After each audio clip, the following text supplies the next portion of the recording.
राज्यात अत्याधुनिक आदिवासी विद्यापीठ उभारण्यात येणार असून उत्कृष्ट शिक्षण आणि आधुनिक कौशल्य प्रदान करणारे हे विद्यापीठ आदिवासी समाजासाठी परिवर्तनाचा दीपस्तंभ ठरेल असा विश्वास राज्यपाल CP राधाकृष्णन यांनी व्यक्त केला।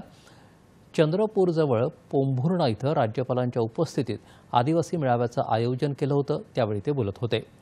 या विद्यापीठात एम्स प्रमाणे वैद्यकीय महाविद्यालय, IIT सारखे अभियांत्रिकी आणि तंत्रज्ञान महाविद्यालय तसंच IMM अहमदाबाद सारखं व्यवस्थापन विद्यालय असेल असं राज्यपालांनी सांगितलं। या विद्यापीठात आदिवासी विद्यार्थ्यांना जागतिक दर्जाचं शिक्षण दिलं जाईल।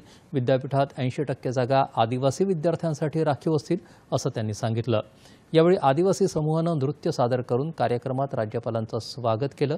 सरकारच्या विविध योजनांचा लाभ घेणाऱ्या नागरिकांना लाभाचं वितरण राज्यपालांच्या हस्ते करण्यात आलं। राज्यपालांनी मेळाव्यातील स्टॉल्सना भेट देऊन साहित्याची माहिती घेतली। कार्यक्रमाला पालकमंत्री सुधीर मुनगंटीवार, आमदार किशोर जोरगेवार उपस्थित होते।